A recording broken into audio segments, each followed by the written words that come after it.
Well, good day to you. It's September the 26th. I hope you're having a great day wherever you are. My name is Gary Willing. I want to welcome you to Search for Signs if you are new. Of course, welcome you back if you've been here before.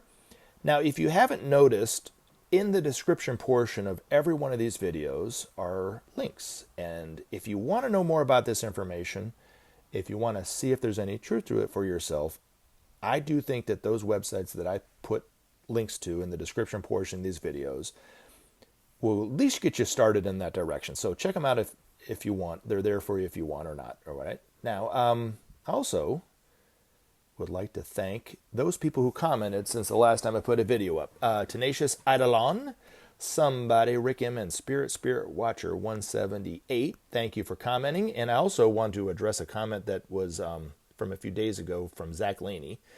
But if you want to join the discussion that way and you don't want to just sit there and listen like I would probably do, you can post your comment in the comment section. You can post your question in the comment section, or you can email me at searchforsigns@mail.com.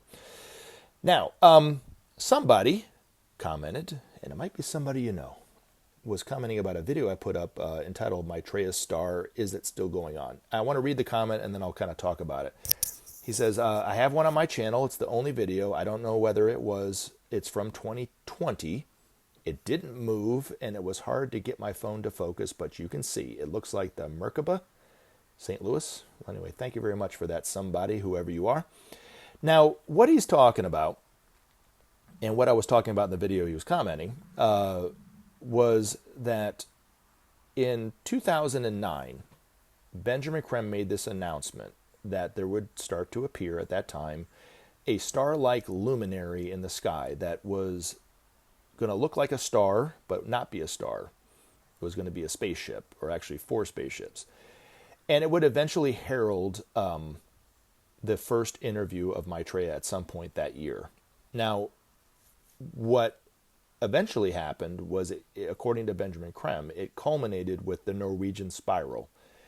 And that created this window of opportunity of hope for Maitreya to enter humanity again by speaking to him on TV in the way that he did. So that got his foot in the door where he would then be able to do as many interviews as he wants, and it would never stop. But it started with that first interview, and this star helped bring about the expectation of something extraordinary happening. But according to Benjamin Creme, it appeared in the sky the exact same way as the Star of Bethlehem did that was written in the Bible that heralded the birth of Jesus, the world teacher for the then age of Pisces. Now we're at a different rung of the ladder, and this star-like luminary heralded Maitreya's first interview.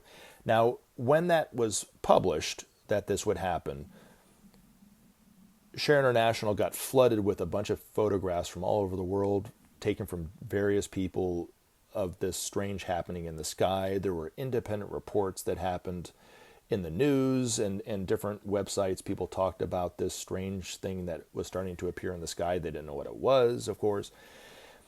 But the Norwegian spiral was supposed to be the culmination of it. And if you don't know what that is, there's an image of it at the beginning of every one of my videos. You can also search for it on YouTube, Norwegian Spiral 2009, and you can see the news reports. You can see the video of this spiral happening. You can hear comments from people on both sides. People who think that it was a strange phenomena or a miracle, to it was just a failed missile test from Russia or something. So you can judge for yourself whether it's something to really consider as a quite extraordinary, miraculous event, or just something that happened that the military did. So you can look at it however you want to look at it. But whether or not it's still going on, obviously I don't have the answer to that, because I don't have a connection with a master the way that Benjamin Creme did. Now, here's the thing. Okay, now, even if it wasn't one of those specific ships with that specific purpose, might have been a UFO. Like you said, you don't know. You're just kind of posting it out there for people to look at and for them to consider, of course, which is probably the best way to do it. Now, according to the masters, okay, there are UFOs in our skies all the time, thousands of them. We don't see them because we don't have the ability to see them, because we don't have etheric vision. Now, what that means really is, according to the Ageless Wisdom Teachings, the physical plane universe is not made up of only solid, liquid, and gas. There are 4 levels of physicality above gas, known as the etheric.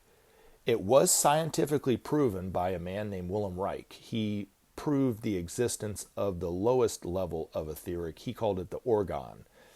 But eventually it will be widely known that there are 7 levels of physicality and not just 3. But right now, scientists just agreed upon the 3. Okay, now, these space brothers are coming from humanity they're humanity, but they're coming from other planets in our solar system, mainly Mars and Venus, but also from Saturn and Jupiter. And so their ships and themselves are on one or other of these levels of physicality that we can't see unless we have etheric vision. And when they want to appear to us, they simply lower their vibration down. We see them for the time that we see them, and then when they want to stop being seen by us, they simply raise their vibration back up again and become invisible to us. But they're there. They're still there, And most of the UFOs, according to Benjamin Creme, are performing all manner of tasks, but the main thing that they are doing is cleaning up the environment enough to make it livable for all of us to breathe and drink the water that we drink. Even though it's still very polluted, it's just enough to where we will eventually learn the lesson not to screw our environment up, but also livable enough for us to live long enough to where we make the right decision and stop screwing our environment up. You see what I'm saying? But that's why they're mainly there. But those 4 ships had a specific purpose of heralding Maitreya's first interview. So more than likely it wasn't, but I'm not saying it wasn't a UFO. So anyway, hopefully that addresses that comment. But I want to dovetail into an email that Spirit Watcher 178 asked, because it too has to do with the Space Brothers and their activity, but in a different way.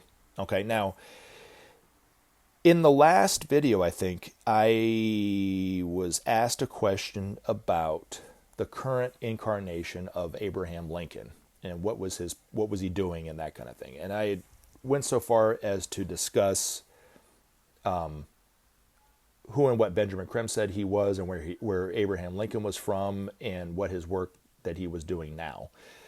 But he asked, where did I get my information when it comes to Abraham Lincoln and other being alien? Okay, so the others that I had mentioned were William Shakespeare and Leonardo da Vinci.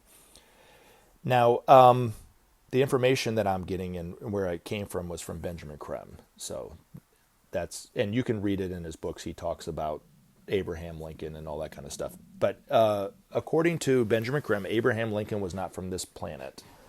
And he incarnated here, so he was born in a normal way, but he is not from this human evolution. In fact, most of the early masters were not from our human evolution. Maitreya was the first of our evolution to become a master. But most of the higher humanity early on came from maybe Venus or one of the other planets, and they fell here occultly to our planet and had to join our evolution and start to incarnate in that way. So I don't know how long Benjamin Creme never talked about when Abraham Lincoln started to incarnate in our evolution, but the reason why he was so advanced in the way that he was he was not a part of our average humanity. So, and, there's nothing I can prove. I'm just throwing it out there for you to look at and for you to consider. But the most important thing I think to take away from that discussion is not Abraham Lincoln per se, but the fact that our humanity on this planet is not alone. There is humanity on even just our other planets in our solar system, and they make up one humanity that we're all a part of. Now, the humanity on the planets like Venus and Mars and Saturn and Neptune are very advanced, much more advanced than we are today. Their technology is more advanced, their knowledge of themselves and the universe is more advanced, and their spirituality is more advanced than ours. That's why they can come here in the way that they can come here. The other planets that are not as advanced or at the same level as Earth can't come here. That's why we can't get off our planet in the way that they can. Now, it's also important to understand that eventually when humanity has decided to put war behind us forever and we truly become a peaceful humanity, the same technology that they have, that the Space Brothers have, will be given to us, and we'll be able to use it. We'll be able to power our cities and transport ourselves all around our planet in the same way that they can. Free, clean, in that way. But it starts with the principle of sharing. We will not create peace until sharing is established on this planet. Okay? Now, we won't be able to travel to other planets and other stars the way that they can until we are a truly peaceful humanity in the way that they are. Harmless in the way that they are harmless. Until that time happens, we will never be given that technology. But it's also important, I think, to look at and for us to consider that there are people from other planets that are here helping us, who are in the trenches with us, and not necessarily just from a spaceship. Now, most people probably who are from another planet don't realize they're from another planet. They're just incarnated here. Most of us, we're from this planet.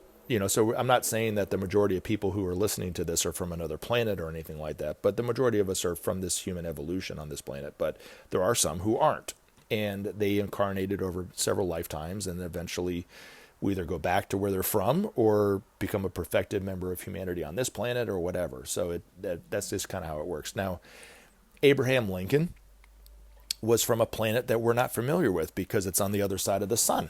And eventually we'll be aware of some of these other planets. But when our planet travels around the sun in the way that it does, we can't see the planet Vulcan.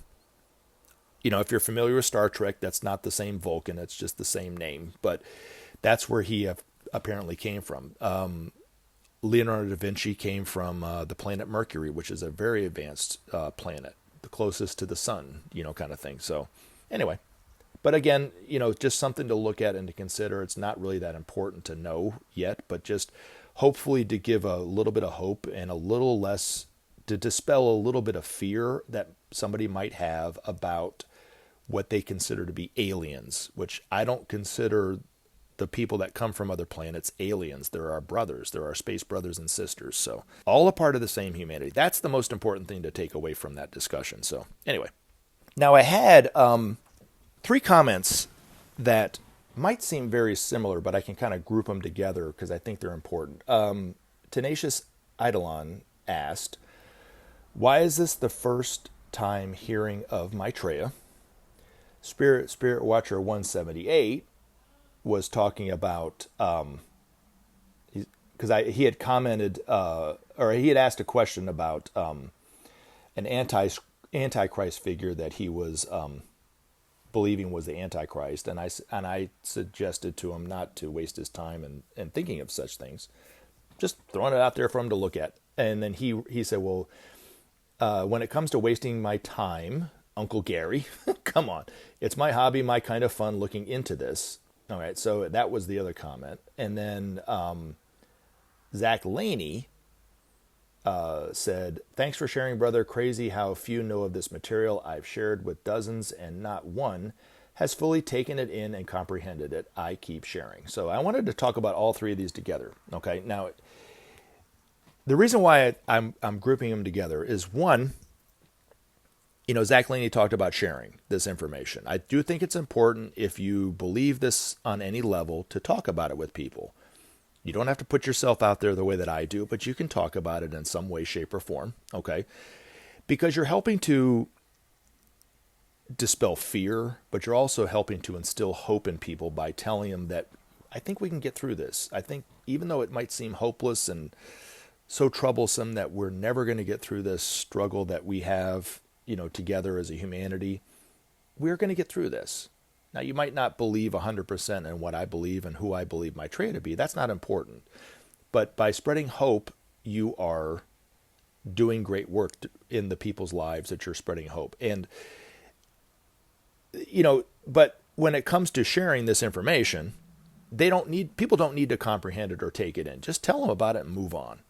I always tell this in nearly every one of my videos. I'm not saying this to you to change your beliefs. I'm not expecting you to even change your beliefs. I'm only talking about this for you to look at and for you to consider. And it's important when you talk about anything, especially something as controversial as the return of the awaited teacher, okay, to just present it for people to look at, for them to think about, and if they don't do anything with it, that's okay too. You've done what you needed to do by just telling them. But here's why I wanted to bring in Spirit Watcher 178's comment, which doesn't seem as related, but it is, okay?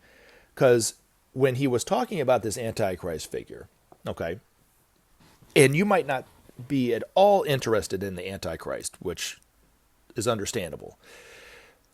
But the reason why I said, I think it's a waste of time to look for such people on the internet and to talk about it and to discuss it in the way and obsess about it in the way that people do, is because the Antichrist has already come and gone. It's an energy and it's not coming back for another 3,500 years. So what's the point? Anybody that you think is the Antichrist is not the Antichrist, is really what it amounts to. But like I said, look at it, consider it for yourself or not. But here's where I think it can apply to every one of us, whether we're the kind of people that obsess and look for the Antichrist or not, and where it ties into what Zach Laney said and Tenacious Eidolon was asking, okay, it's about hope or fear. One or the other. And we have within each of us, we have in one hand, we have the ability to spread fear, misinformation, rumors that create more fear in a lot of ways. And we also have, on the other hand, the ability to share hope and joy. Now, according to Benjamin Creme's master, and this is an important thing to think about and to look at and to consider, is that fear and joy equally infect other people, just as a disease would do. So if you spread fear, you're literally infecting the other person with your fear. If you spread joy and hope, you're literally infecting the other person with joy and hope. And we don't know how far out our thoughts go and how much damage they can do if they're fear or rumors, or how much constructive and creative and loving thoughts do in the same way before it comes back to us. Because everything we say, everything we do, and even everything that we think goes out into the universe and comes back to us as karma. Everything, every single thing. And if you're perpetrating a fear, which we all do, it comes back to us as fear. If we perhaps change that fear and look at it and spread joy or hope in some way, it will eventually come back to us as joy in that way. So the question that I would ask if I was having a conversation with this person, Spirit Watcher 178, about the discussion about the Antichrist, is by looking into the Antichrist, by talking about the Antichrist, by posting videos of who I think the Antichrist is it truly giving you joy? Now, it might be a hobby. Everybody needs a hobby. I always say that, right? But is it truly giving you joy and peace and love in your life, or is it not? And if it is, then keep doing it. But I doubt it. But if it is, keep doing it. But when you talk about hope, it starts to wake your hope up. You start to feel better about the future in that way. And it infects other people, and it makes them more joyful and hopeful. You might not see the end result of it, but it does. And then it comes back to you in that same way. Maitreya said to me one time, he said, he never judges anyone on whether they're good or bad. He only notices the good things that they do. And I noticed by just changing my perception of people that I was having difficult with in my life and notice one or two good things that they were doing, I stopped being as critical of them. And it actually made me feel better about myself. And it gave me more happiness and joy in my life. You see? So it's the same thing with hope. I can't stress this enough. There's enough misinformation, there's enough rumors out there, there's enough fear out there for any one of us to contribute to. You're not helping anybody by doing that. You're harming other people by doing that. And it's far better to just share some hope in somebody's life. And you can do it however you want to do it. But Zach Laney, just keep talking about it. Don't give up. Just keep sharing it, as you said. tenacious Eidolon, you've found this information, for the first time. Investigate it for yourself. See if it's a hopeful message or not, right? And, Spirit Watcher 178 and those people who are obsessing and concerned about the Antichrist, ask yourself this question: are you spreading joy and love and peace in other people's lives, or are you perpetrating a fear that you have? And like I said, the choice is within all of our hands, and we all spread fear from time to time, and see how that affects you when you do that. If you spread joy, see how that affects you too.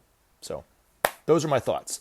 But thank you, everybody, for contributing to the discussion. I love everyone for contributing. I love you for listening, and I look forward to putting up another video in the future. You guys take care. Enjoy the day. Remember to take action and help SOP save our planet. Thanks for listening, and we look forward to talking to you again in future videos.